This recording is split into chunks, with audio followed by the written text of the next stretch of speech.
तो यहाँ से बच्चों अभी हमने क्लास स्टार्ट की है। आपके चैप्टर का नाम है सरफेस एरिया एंड वॉल्यूम। तो जो सरफेस एरिया एंड वॉल्यूम है, सबसे पहले हम उसी चैप्टर का, जिसको हम लोग मेंसुरेशन कहते हैं, उसका हम लोग अभी डिस्कशन स्टार्ट करते हैं। तो जब हम लोग मेंसुरेशन का डिस्कशन स्टार्ट करते हैं तो मैंने आपको बताया था कि इसमें काफी सारे स्टैंडर्ड्स जो है वो आपको पहले से पता होने चाहिए। जैसे स्टैंडर्ड आपका होता है क्यूब का, क्यूबॉइड का। तो अब आज की डेट में हर बच्चे को क्यूब के बारे में पूरी इंफॉर्मेशन है कि क्यूब कैसा दिखता है, क्यूब की क्या प्रॉपर्टी होती है, क्यूब में बॉडी डायगोनल की लेंथ कितनी होती है। ये सारी बातों का आपको पूरा अंदाजा इस स्टेज पे है। तो सबसे पहले हमारे जो क्यूब बनाने का प्रोसेस है उसको भी आप फॉलो करिए। आपको कभी भी एग्जाम में क्यूब बनाना हो तो आप इस तरह से बनाएंगे। देखिए क्यूब बन करके आपका प्रिपेयर हो गया। क्यूब बेटा उसे कहते हैं जिसकी लेंथ भी ए यूनिट है, ब्रेथ भी ए यूनिट है और हाइट भी ए यूनिट है। तो आपको ध्यान देना होगा कि जो वॉल्यूम ऑफ क्यूब होता है, जो वॉल्यूम ऑफ क्यूब होता है वो क्या होता है, ए क्यूब होता है। क्यूब का वॉल्यूम क्या होता है, ए क्यूब, या उसको हम लोग साइड का क्यूब भी कहते हैं। क्या कहते हैं, साइड का क्यूब भी कहते हैं। तो ये आपका क्यूब का वॉल्यूम हो गया। क्यूब के वॉल्यूम के बाद आपके पास दूसरी बात आती है, इसकी चार साइड्स का एरिया, जिसको हम लोग कहते हैं लेटरल सरफेस एरिया। कभी भी आपसे लेटरल सरफेस एरिया की बात करें जाए तो लेटरल सरफेस एरिया का मतलब होता है एरिया ऑफ फोर वॉल्स। क्या होता है, एरिया ऑफ फोर वॉल्स।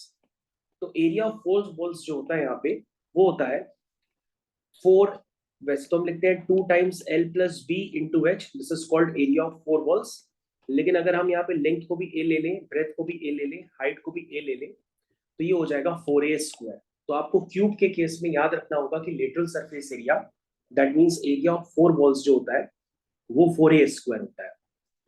इसके अलावा जब हम इस डायग्राम को बहुत ध्यान से देखते हैं तो इसमें हमको एक प्रॉपर्टी मिलती है देखने के लिए। क्या प्रॉपर्टी मिलती है, जब मैं इस वाले कॉर्नर को इस वाले कॉर्नर से ज्वाइन करता हूं तो एक डायगोनल क्रिएट होता है। ये देखो डायगोनल, ये जो डायगोनल मैं आपकी स्क्रीन पे बना रहा हूं, इस डायगोनल को कहते हैं बॉडी डायगोनल। जैसे आपसे कभी कभी एग्जाम में क्वेश्चन पूछा जाएगा कि आप इस क्यूब के अंदर सबसे बड़ी लॉन्गेस्ट रॉड कब रख सकते हैं, तो आप कहोगे सर इस क्यूब के अंदर जो सबसे बड़ी लॉन्गेस्ट रॉड होगी वो उसके डायगोनल के अलोंग होगी। ठीक है ना। तो जो डायगोनल की लेंथ होती है इसको हम लोग, ये बॉडी के अंदर से होकर जाता है, इसलिए हम इसको बॉडी डायगोनल भी कहते हैं। तो इस डायगोनल की जो लेंथ होती है वो होती है √L² + B² + H²। लेकिन हम पहले से जानते हैं कि ये जो डायगोनल है वो क्यूब का है, इसलिए लेंथ भी ए यूनिट है, ब्रेथ भी ए यूनिट है और हाइट भी ए यूनिट है। तो अगर हम कहेंगे कि यहाँ पर आपके पास बॉडी डायगोनल क्या है, बॉडी डायगोनल का मतलब क्या हो गया, बॉडी डायगोनल या लॉन्गेस्ट रॉड, या लॉन्गेस्ट रॉड इन रूम, वो किसके बराबर होती है, √L² + B² + H²। तो बच्चों आप स्क्वायर रूट बनाएंगे और एल की जगह भी क्या रखेंगे, ए यूनिट, ब्रेथ की जगह भी क्या रखेंगे, ए यूनिट। इस तरह से आप रखते चले जाएंगे तो आपके पास इसके अंदर जो रखने वाली लॉन्गेस्ट रॉड होगी वो आ जाएगी रूट के अंदर 3a², जिसको हम √3a यूनिट्स भी लिख सकते हैं। तो बच्चों आपको ध्यान देना होगा कि मैंने अभी आपको कुछ नहीं पढ़ाया, मैंने सिर्फ अभी आप क्लास स्टार्ट की है, चैप्टर का नाम बताया सरफेस एरिया एंड वॉल्यूम। इसके बारे में मैं आपसे डिस्कशन पहले भी कर चुका हूँ, लेकिन मैंने आपको इस बार कुछ ज्यादा बातें बताई हैं कि यहाँ पे क्यूब का वॉल्यूम आपको लर्न करना है, उसका लेटरल सरफेस एरिया लर्न करना है, और जो उसके अंदर लॉन्गेस्ट रॉड रखी जा सकती है उसका लेंथ कितना होता है, √3a होता है। तो बच्चों आप किसकी प्रॉपर्टीज देख रहे थे अभी तक, क्यूब की प्रॉपर्टीज देख रहे थे।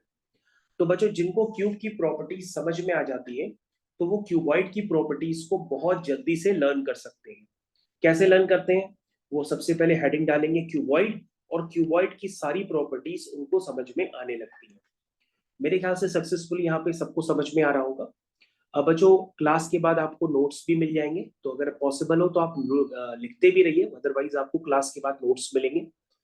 तो बच्चों क्यूबॉइड बनाने का जो मेथड है उसको जरा ध्यान से देखिए, हम किस तरह से बना रहे हैं। इसी मेथड को यूज करके आपको भी क्यूबॉइड बनाना होता है। तो आप इस मेथड को यूज करिए और क्यूबॉइड बनाने की पूरी कोशिश करिए। ये देखिए हम क्यूबॉइड आपको बनाकर दे रहे हैं। क्यूबॉइड बच्चों और क्यूब में इतना डिफरेंस होता है कि क्यूब की सारी साइड्स इक्वल होती हैं, लेकिन क्यूबॉइड की सारी साइड्स इक्वल नहीं होती हैं। एक लेंथ बन जाती है, एक ब्रेथ बन जाती है और एक हाइट बन जाती है। तो ये तीनों होती है, लेंथ, ब्रेथ, हाइट। तो सबसे पहले अगर हम इसमें वॉल्यूम पूछे, बच्चों वॉल्यूम को हम लोग कैपेसिटी भी कहते हैं, या एयर जो इस रूम में भरी जा सकती है वो भी आप समझ सकते हैं, या वॉल्यूम समझ सकते हैं, या कैपेसिटी समझ सकते हैं, ये सारे एक ही शब्द है। तो इस रूम के अंदर जो एयर आ सकती है वो उसके वॉल्यूम के बराबर आएगी, और वॉल्यूम होगा इसका length into breadth into height. ये बच्चों इसका वॉल्यूम हो गया। इसके बाद बच्चों जो उसका टोटल सरफेस एरिया होता है, क्या होता है? Total surface area. तो बच्चों इसका टोटल सरफेस एरिया होता है 2 times LB plus BH plus HL। ये बच्चों टोटल सरफेस एरिया होता है। इसको आप पहले से भी जानते हैं, लेकिन आप इसको सही ढंग से लर्न कर लीजिए, ताकि अब आपको इसमें कोई भी कंफ्यूजन ना आए कि टोटल सरफेस एरिया क्या होता है। मेरे ख्याल से सभी को समझ में आ रहा है। इसके बाद बच्चों मैंने क्या बताया था कि इसमें एरिया ऑफ 4 वॉल्स भी होता है। तो एरिया ऑफ 4 वॉल्स जो होता है बच्चों, वो होता है 2 times L plus B into H। उसके बाद जो इस रूम में लॉन्गेस्ट रॉड रखी जाएगी, वो लॉन्गेस्ट रॉड बच्चों कैसे नजर आएगी? जब हम इस डायगोनल, इस कॉर्नर को इस कॉर्नर से ज्वाइन कर देंगे, तो इस रूम के अंदर ये लॉन्गेस्ट रॉड आपको नजर आने लगेगी, है ना? ये लॉन्गेस्ट रॉड। तो बच्चों ये लॉन्गेस्ट रॉड जो होगी वो उस रूम के अंदर क्या होगी? उसकी लेंथ होगी लॉन्गेस्ट रॉड की। उसकी लेंथ होगी, मैंने आपको क्लास में भी बताया था एक क्वेश्चन करके, कि जो लॉन्गेस्ट रॉड होती है उसकी लेंथ होती है √L² plus B² plus H²। ये इसकी लेंथ होती है। तो मेरे ख्याल से आप लोगों को सभी को क्लियर हो गया कि इसके कौन से स्टैंडर्ड हो सकते हैं जो आपको यूज करने पड़ सकते हैं। तो बच्चों ये स्टैंडर्ड्स जो है, ये स्टैंडर्ड्स ICSE बोर्ड और CBSE बोर्ड दोनों के लिए कॉमन है। अब बच्चों अगर आप अपनी NCERT ओपन करके बैठे हैं, तो NCERT में आपको अपनी नजर आएगी एक एक्सरसाइज है जिसका नाम है 13.1। जब आप 13.1 एक्सरसाइज को पढ़ेंगे और उसके क्वेश्चन अटेम्प्ट करेंगे, तो आपको क्यूब और क्यूबॉइड की सारी प्रॉपर्टीज का बहुत अच्छे से आइडिया होने लगेगा। लेकिन क्वेश्चंस करने के बाद कई बच्चे क्या कर सकते हैं, कई बच्चे क्या करते हैं, सिर्फ फॉर्मूले समझ लेते हैं लेकिन क्वेश्चंस नहीं करते। तो उससे एक भी बच्चों आपको कॉन्सेप्ट नहीं क्लियर होगा। जिसे मान लीजिए 13.1 एक्सरसाइज है, इसका मैं कोई भी एक क्वेश्चन उठा के अभी आपको समझाने की कोशिश करूंगा। लेट से बच्चों मैं अभी सेकंड क्वेश्चन ले लेता हूँ। सेकंड क्वेश्चन लेकर के मैं आपको समझाऊंगा। सबसे पहले हर बच्चा जो उसको सेकंड क्वेश्चन की पूरी नॉलेज है, तो सेकंड क्वेश्चन को पहले वो खुद से अटेम्प्ट करे, पढ़े, फिर मैं आपको बताता हूँ कैसे करना है इसको। तो ये बच्चों एक्सरसाइज 13.1 क्वेश्चन नंबर 2 है। इसमें लिखा हुआ है the length, breadth and height of a room are 5, 4 and 3 metre respectively. Find the cost of white washing the walls of the room and the ceiling at the rate of 7.5 per metre square. तो बच्चों सबसे पहले आपको यहाँ पर जो गलती हो सकती है वो समझना पड़ेगा। सबसे पहले मैं रूम डिजाइन कर लेता हूँ जिसकी डायमेंशंस आपके पास गिवन है। जिन बच्चों को मैथ्स काफी ज्यादा डिफिकल्ट लगती है वो आराम से इस लेक्चर को ध्यान से देखें, आपको बहुत अच्छे से समझ में भी आएगा। ये देखिए मैं पूरा रूम आपको डिजाइन करके दे रहा हूँ। रूम डिजाइन यानी कि मैं क्यूबॉइड को डिजाइन कर रहा हूँ, क्योंकि यहाँ लेंथ, ब्रेथ, हाइट तीनों ही अनइक्वल है। देखिए बच्चों, यहाँ पे बच्चों जो लेंथ है ये है 5 मीटर, और जो ब्रेथ है वो है 4 मीटर, और जो हाइट है वो है 3 मीटर। तो बच्चों लेंथ, ब्रेथ और हाइट ये तीनों आपके पास गिवन है। ठीक है। फिर पूछ रहा आपको व्हाइट वॉश करना है, क्योंकि दिवाली आ रही है तो व्हाइट वॉश हम लोग करेंगे ही करेंगे धनतेरस के दिन। तो हम लोग धनतेरस के दिन व्हाइट वॉश इसमें करना स्टार्ट करते हैं। ठीक है। क्या लिखा है, कहाँ कहाँ व्हाइट वॉश करना है? जमीन पे नहीं करना है व्हाइट वॉश, कोई जमीन पे थोड़ा ना करता है। कह रहा सीलिंग पे करना है। अब बच्चों मैं व्हाइट कलर की स्क्रीन है तो व्हाइट कलर से वॉश करूंगा तो आपको समझ में नहीं आएगा, तो मैं ऐसा करता हूँ। ये देखो बच्चों, ये सीलिंग होती है, सीलिंग यानी कि छत। और बच्चों ये 4 दीवारें, ये पहली दीवार, ये दूसरी दीवार, ये तीसरी दीवार, और ये आगे वाली 4 दीवार। तो 4 दीवारें और एक सीलिंग, इनको आपको क्या करना है? व्हाइट वॉश करना है। तो आप क्या कहोगे? कहोगे सर इसमें तो सिर्फ आपने एक काम किया है, आपने टोटल सरफेस एरिया में से सिर्फ एक सरफेस नहीं लिया है। वो कौन सा सरफेस नहीं लिया है? सर नीचे वाला सरफेस आपने नहीं लिया है। तो आप क्या करिए, नीचे वाला surface area total surface area से आप माइनस कर लीजिएगा। बस इतना ही तो करना है। तो सबसे पहले बच्चों अगर हम टोटल सरफेस एरिया निकालें, तो टोटल सरफेस एरिया कितना होगा? 2 times LB plus BH plus HL, ऐसे होगा। यहाँ वैल्यूज पुट कर देते हैं। तो बच्चों 5 4 जाके ये हो जाएगा 5 × 4 प्लस 4 × 3 प्लस 3 × 5, 5 × 4, 4 × 3, 3 × 5। तो बच्चों ये कितना निकल के आएगा? ये आएगा 20, ये हो जाएगा 12 और ये हो जाएगा 15। तो बच्चों ये कितना निकल के आया? जल्दी से बताइए। ये हो गया 7 और ये हो गया 47। तो 47 × 2 कितना आ गया? 2 7 जा 14 एंड 2 4 जा 8, 9, 94 मीटर स्क्वायर। लेकिन 94 मीटर स्क्वायर तो उसका टोटल सरफेस एरिया है। हम लोग को टोटल नहीं लेना है। हम लोग ने व्हाइट वॉश जो है जमीन पे नहीं किया है। जिस जमीन पे हम लोग चलते हैं वहां पे व्हाइट वॉश नहीं करना है। तो बच्चों वाली जमीन कौन सी है, उसका एरिया आपको माइनस करना पड़ेगा। बच्चों वही जमीन ये वाली है जिसमें मैं ग्रीन कलर से मार्क कर रहा हूँ। तो जमीन जो है वो भी हमारी एक रेक्टेंगल, और रेक्टेंगल का एरिया बच्चों क्या होता है? Length into breadth. तो लेंथ इंटू ब्रेथ कितना हुआ? 5 × 4, दैट मीन्स 20। तो बच्चों हम इसमें से कितना माइनस कर देंगे? 20 मीटर स्क्वायर माइनस कर देंगे। तो हमारे पास कितना आएगा? 74 मीटर स्क्वायर आएगा। क्या ये बात सबको क्लियर है? 74 मीटर स्क्वायर इस तरह से आएगा। अब बच्चों यहाँ पर देखो हमारे पास क्या लिखा हुआ है। यहाँ पर हमारे पास लिखा हुआ है कि 1 मीटर स्क्वायर का जो प्राइस है वो कितना है? 7.5 रुपीज। तो अब इस बात को लिखिए, 1 मीटर स्क्वायर का जो कॉस्ट है वो कितना है? 1 मीटर स्क्वायर का कॉस्ट जो है बच्चों 7.5 रुपीज है। तो 74 मीटर स्क्वायर का जो बच्चों कॉस्ट होगा वो कितना होगा बच्चों? होगा 7.5 × 74, इतने रुपीज होगा बच्चों। क्यों भाई? एक क्वेश्चन लिखा है ना इसमें कि 1 मीटर स्क्वायर पे जब हम पेंट करते हैं तो कितना प्राइस पड़ता है? 1 मीटर स्क्वायर पे जब हम पेंट करते हैं तो 7.5 रुपीज पड़ता है। तुम्हारा कितना मीटर स्क्वायर है? 74 है। तो 74 पे कितना पड़ेगा? सीधा सीधा आप क्या करोगे? 74 को मल्टीप्लाई कर दोगे किससे? 7.5 से। तो कितना आंसर आएगा बच्चों? ये आएगा 555 रुपीज। तो बच्चों कितना अच्छा एप्लीकेशन आपने देखा। होपफुली आप लोग को समझ में आया हो कि किस तरह से मैंने इस एप्लीकेशन को किया और आपका आंसर निकाल दिया। तो बच्चों ये 555 रुपीज आंसर आ रहा। मेरे ख्याल से सभी को क्लियर हो गया होगा कि क्वेश्चन को मैंने किस तरह से कंप्लीट किया। किसी को भी डाउट हो तो वो अभी भी पूछ सकता है। क्वेश्चन नंबर 2 13.1 एक्सरसाइज का मैंने कंप्लीट कर दिया। Any doubt to anyone? क्या सबका आंसर आ गया? एक बार चेक कर लीजिएगा। पुलकित का भी आ गया होगा, गौरी का भी आ गया होगा, रौनक, तेजस्वी, अनन्या, जितने भी लोग बैठे हैं सबका आना चाहिए। ठीक है, तो हम दूसरे क्वेश्चन की तरफ बढ़ते हैं।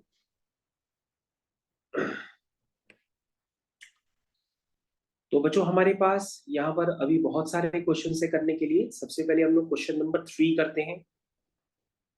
आप चाहे जितने भी बड़े बच्चों बाहुबली हो, लेकिन क्वेश्चंस को जरूर अटेम्प्ट करिए, क्योंकि अगर आप क्वेश्चन दोबारा नहीं लगा रहे हैं तो इसका मतलब वो एग्जाम में नहीं हो पाएगा। इसलिए ये क्वेश्चन नंबर 3 सारे बच्चे अटेम्प्ट करें। पहले आप अटेम्प्ट करिए, फिर मैं आपके साथ डिस्कस करता हूँ। ठीक है बच्चों, तो यहाँ पर आपके पास आ गया है नेक्स्ट क्वेश्चन। उसमें लिखा है the floor of a rectangular hall has a perimeter 250 metre. तो बच्चों रेक्टेंगुलर हॉल का फ्लोर है। तो बच्चों यहाँ पर बार बार जो चर्चा हो रही है, अगर आप ध्यान से देखेंगे तो एक क्यूबॉइड की हो रही है। तो बार बार अगर हम क्यूबॉइड का डायग्राम सही से नहीं बनाते तो हमको क्वेश्चन को सोचने में थोड़ी सी डिफिकल्टी होगी। सबसे पहले इंपॉर्टेंट काम ये है कि आप क्यूबॉइड का डायग्राम सही से बना पाए। देखिए स्क्रीन पे मैंने ये चौथी बार डायग्राम बना रहा हूँ, तो आपको ये समझ में आना चाहिए।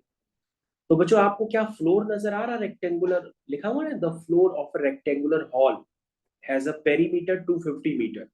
तो बच्चों ये देखो फ्लोर है।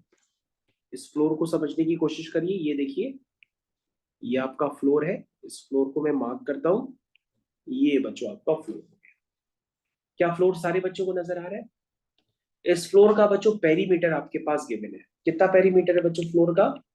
250 मीटर।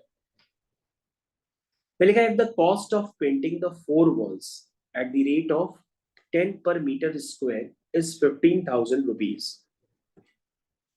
क्या है बच्चों कॉस्टिंग, कह रहा 1 मीटर स्क्वायर का जो है 10 रुपए के हिसाब से लेता है, तो वो 15,000 रुपए पड़ते हैं। अच्छा, तो बच्चों क्या लिखोगे कि जो 10 रुपए पड़ते हैं वो कितने मीटर स्क्वायर के पड़ते हैं बच्चों, 1 मीटर स्क्वायर के। भाई 10 रुपए पड़ते हैं, लिखा है ना, ध्यान से देखो बच्चों, लिखा है 10 पर मीटर स्क्वायर। इसका मतलब क्या हुआ, इसका मतलब बच्चों सीधा सीधा ये हुआ कि 1 मीटर स्क्वायर का 10 रुपए पड़ते हैं, यानी 10 रुपए पड़ते हैं 1 मीटर स्क्वायर के, या 1 मीटर स्क्वायर के 10 रुपए पड़ते हैं, बात देखी है। तो बच्चों 15,000 रुपए अगर पड़ रहे हैं तो वो कितने मीटर स्क्वायर हो गई, तो आप बता ही सकते हो, यूनिटरी मेथड्स बता सकते हो, इसमें कोई डाउट तो है नहीं। तो यूनिटरी मेथड क्या कहता है कि इसका इससे मल्टीप्लाई और उससे डिवाइड, यानी कि हमारे पास बच्चों 15,000/10 मीटर स्क्वायर है, यानी कि बच्चों लेटरल सरफेस एरिया कितना है हमारा, 1500 मीटर स्क्वायर। ये बात आप लोगों को समझ में आनी चाहिए कि लेटरल सरफेस एरिया आपका 1500 मीटर स्क्वायर। क्या ये बात सबको क्लियर है बच्चों? देखो ये लेंथ हो गई, ये ब्रेथ हो गई और ये हाइट हो गई। अब बच्चों अगर आप पेरीमीटर देखोगे तो पेरीमीटर भी तो आपके पास गिवन था। अगर बच्चों इसका पेरीमीटर देखोगे तो वो क्या होता है, पेरीमीटर जहां समझते हो ना, 2 टाइम्स L+B, यही होता है रेक्टेंगल का पेरीमीटर। और ये पेरीमीटर कितना था बच्चों, 250 था। ठीक है, ये बात सबको क्लियर है? तो बच्चों यहाँ से L+B कितना आ गया, 250/2, विच इज इक्वल टू 125। ये भी आप पहले से जानते हो ना। तो बच्चों आपके पास यहाँ पर क्या निकालना है, हाइट निकालनी है और लेटरल सरफेस एरिया गिवन है। तो बच्चों हम लोग पहले से जानते हैं कि लेटरल सरफेस एरिया कितना होता है, 2 टाइम्स L+B × H, और वो लेटरल सरफेस एरिया कितना है, 1500। तो बच्चों यहां से यहां तक की जो क्वांटिटी है वो कितनी है, वो यहां से यहां तक की क्वांटिटी आपकी बच्चों है 250 × H is equal to 1500। That means बच्चों H तो आपकी आ गई, कितनी आई, 1500/250। इसको बच्चों आप धीरे से सॉल्व करो, जैसे ही आप सॉल्व करोगे तो आपका आंसर आ जाएगा। The answer is 150/25। एनीवन जो बता पाइए कितना आ रहा है exact, 150 divided by 25, this is 6 metre, यानी हॉल की हाइट कितनी है, 6 मीटर। ये अंशिका ने बिल्कुल सही आंसर बताया, आंसर इज 6 मीटर। तो बच्चों आपको क्वेश्चंस आसान लगने चाहिए एक स्टेज के बाद, क्वेश्चन में कुछ भी नहीं है। अब बच्चों हम लोग फर्स्ट वाले क्वेश्चन की तरफ भी चल रहे हैं, फर्स्ट वाला मैंने छोड़ दिया था, फर्स्ट वाले को कंप्लीट कर लेते हैं। और जितने हम लोग क्वेश्चंस करेंगे वो न्यू वाली एनसीईआरटी के अकॉर्डिंग ही करेंगे। और वंस अगेन ये आपका रिवीजन चल रहा है, क्योंकि ये सारे क्वेश्चंस मैं आपके साथ क्लास में भी डिस्कस कर चुका हूँ। अब मैं चलता हूँ सीधा से क्वेश्चन नंबर 1 की तरफ। तो बच्चों ये आपका क्वेश्चन नंबर 1 है।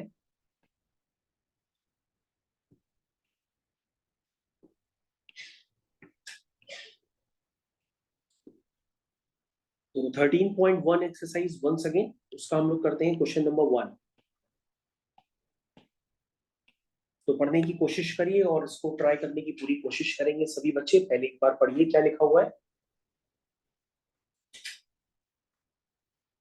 इसमें लिखा है कि बच्चों द प्लास्टिक बॉक्स, और प्लास्टिक बॉक्स के डायमेंशंस दिए हैं। डायमेंशंस में बच्चों आपको ध्यान देना होगा, उसकी लेंथ गिवन है 1.5 मीटर, ब्रेथ भी गिवन है 1.25 मीटर, और हाइट भी गिवन है। बच्चों जो हाइट है वो मीटर में नहीं है, उसको मीटर में आप कन्वर्ट कर लीजिए वरना आपको प्रॉब्लम हो सकती है। ठीक है, तो सेंटीमीटर को मीटर में कन्वर्ट करने के लिए आप 100 से डिवाइड करेंगे तो ये आ जाएगा 0.65 मीटर। ठीक है, तो plastic box has 1.5 metre long, 1.25 metre wide, 65 metre deep, 0.65 metre deep. यानी कि लेंथ ब्रेथ हाइट तो अनइक्वल है, इसका मतलब ये क्लियर कट समझ में आ गया कि बच्चों ये क्या है, क्यूबॉइड है। और इस क्यूबॉइड की प्रॉपर्टीज लिखी है, क्या प्रॉपर्टी है बच्चों, लिखा है it is to be open at the top, ये टॉप से ओपन है। ठीक है, it is to be open at the top, ignoring the thickness of the plastic sheet. तो बच्चों ये जो है ना, ये टॉप से ओपन है, मतलब टॉप पे कोई सरफेस नहीं है। अगर टॉप पे सरफेस नहीं है यानी कि ऐसे समझ लो सरफेस वाला पार्ट ये खत्म हो गया है। पूछ रहा the area of sheet required for making the box. तो बच्चों एक ऐसा बॉक्स आपको बनाना है जो टॉप से क्या हो, ओपन हो। आप समझ गए इस बात को, टॉप से ओपन होने का मतलब क्या है, कि टॉप पे कोई भी सरफेस नहीं। तो कौन सी सरफेस इसमें गायब हो गई है वो मैं एक बार आपको ड्रॉ करके दिखाता हूँ, शायद आप उससे जल्दी समझ पाए। ध्यान से देखते रहिएगा बच्चों, थोड़ा सा बस कैलकुलेशन है तो है, बाकी है क्वेश्चन काफी आसान। तो बच्चों यहाँ पर आप ध्यान से देखिए, ये आपकी हो गई लेंथ, मैं लेंथ वगैरह सब लिख देता हूँ। ये लेंथ है, ये ब्रेथ है, ये हाइट है। तो बच्चों कौन सा टॉप गायब हो गया, तो आप कहोगे सर ये वाला टॉप आपका गायब हो चुका है। ठीक है, ये वाला टॉप मेरा जो है बेसिकली गायब हो चुका है। तो ऊपर वाली बच्चों सरफेस लेंगे नहीं, तो ऊपर वाली बच्चों सरफेस का जो एरिया होगा वो नीचे वाली सरफेस के एरिया के बराबर होगा, है ना। तो ऊपर वाले का डायमेंशंस तो वही होगा ना, ये एल है, ये बी है, तो ऊपर वाले टॉप का एरिया कितना होगा, एल इंटू बी। ये नहीं बच्चों, सबसे पहले आप क्या करो, इसमें पूछ रहा एरिया कितना लगेगा शीट का जो उस बॉक्स बनाने में लगता है, तो आप एकदम वैसे ही काम करोगे जैसे आपको सिखाया है। आप सबसे पहले टोटल सरफेस एरिया लिखोगे, और टोटल सरफेस एरिया लिखने के बाद ऊपर वाली सरफेस का एरिया क्या करोगे, हटा दोगे उसमें से, तो आपके पास एरिया ऑफ शीट रिक्वायर्ड आ जाएगा। मेरे ख्याल से समझ गए सब लोग। तो बच्चों टोटल सरफेस एरिया कितना होता है 2 times L B plus B H plus H L. तो ये बात समझ में आ गई। ये बच्चों आपका हो गया टोटल सरफेस एरिया। अब बच्चों ये टोटल सरफेस एरिया आपको कैलकुलेट करना पड़ेगा, एक बार जरा आप कैलकुलेट करके देख लीजिए कितना आ रहा है, तो उस हिसाब से हम बता दें। ये जो भी आएगा उसमें से आपको क्या माइनस करना पड़ेगा वो भी आप समझ लीजिए। उसमें से बच्चों माइनस करना पड़ेगा ऊपर वाली सरफेस, और ऊपर वाली सरफेस का एरिया कितना है, एल इंटू बी, यानी कि 1.5 इंटू 1.25, ये हो गया। तो बच्चों जब आप ऐसा करेंगे तो आपके पास एग्जैक्ट कैलकुलेशन निकल करके आ जाएगा। तो बच्चों जब ये एग्जैक्ट कैलकुलेशन निकालेंगे तो ये एग्जैक्ट कैलकुलेशन निकल के आएगा 5.45 मीटर स्क्वायर। ठीक है, उसके बाद बच्चों सीधा सीधा आपका जो सेकंड पार्ट है वो तो और भी आसान है। सेकंड पार्ट में अगर आप पढ़ेंगे तो उसमें लिखा है कि 1 मीटर स्क्वायर का जो कॉस्ट है वो 20 रुपीज है। ठीक है, तो 5.45 मीटर स्क्वायर का जो कॉस्ट होगा वो कितना होगा, होगा 20 इंटू 5.45। और बच्चों 20 इंटू 5.45 कितना हो जाएगा, ये हो जाएगा 109 रुपीज। ये बच्चों आपका कंप्लीट हो गया। जरा सारे बच्चे इसको चेक करेंगे समझ में आया कि नहीं समझ में आया। फर्स्ट क्वेश्चन आपका सक्सेसफुली कंप्लीट हो गया। फर्स्ट क्वेश्चन बच्चों आपका सक्सेसफुली यहाँ पर कंप्लीट हो गया है।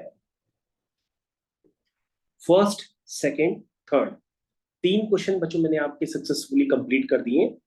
अगर आप मेरी बात बहुत ध्यानपूर्वक सुन रहे होंगे तो आपको सारे क्वेश्चन एकदम नीट एंड क्लीन तरीके से ज्यादा समझ में आने चाहिए।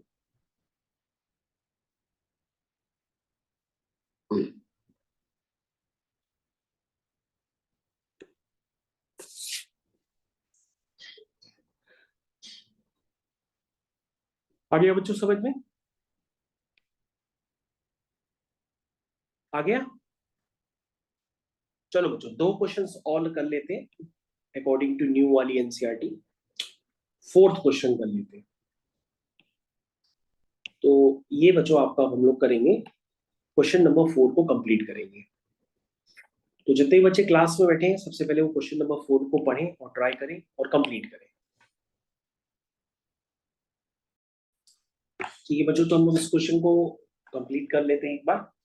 इसमें लिखा है the paint in a certain container is sufficient to paint an area equal to 9.375 meters square. How many bricks of dimension this can be painted out of this container? तो हमारे पास लिखा हुआ है the paint in a certain container is sufficient to paint an area is equal to how many bricks of dimension this can be painted out of this container. तो बच्चों हमको paint करना है। पेंट बच्चों सरफेस पे होता है, volume पे तो होता नहीं। तो काफी सारे बच्चे कंफ्यूज हो जाते हैं, कहते हैं कि सर इसमें हम वॉल्यूम निकालें कि सरफेस एरिया निकालें। तो बच्चों कभी भी आप पेंट करेंगे तो पेंट कहां पर होता है, रूम के अंदर होता है कि रूम के बाहर होता है, सरफेस पे। तो आप कहोगे सर रूम के अंदर तो ना पेंट होता है, रूम के सरफेस पे पेंट होता है। भाई रूम को पेंट से भरा थोड़ा ना जाता है, रूम की सरफेस पे पेंट होता है। तो पेंट करने के लिए हमें क्या चाहिए होता है? Surface area. तो बच्चों अभी हम देखो आपके सरफेस एरिया आपको शो करके दिखाते हैं। ये देखिए, ये है आपके सरफेस एरिया, ये नीचे वाला है, ठीक है ना, ये इधर वाला है, ये इधर वाला है, इधर भी है। इस तरह से बच्चों ये सरफेस एरिया गिवन है। यहाँ पर आपको पेंट करना है। तो पेंट करने का मतलब आप कहाँ पेंट करते हैं? सरफेस पे पेंट करते हैं, ये बात क्लियर रखिएगा, ठीक है ना। तो बच्चों हम क्या लेंगे? इसका टोटल सरफेस एरिया लेंगे, और टोटल सरफेस एरिया निकलने के बाद वो एक ब्रिक का सरफेस एरिया आ जाएगा, और टोटल एरिया आपके पास गिवन है। तो आप सबसे पहले क्या लिखोगे? आप लिखोगे नंबर, क्या लिखोगे? Number of bricks required, number of bricks required is equal to, is equal to paint, total paint area divided by total surface area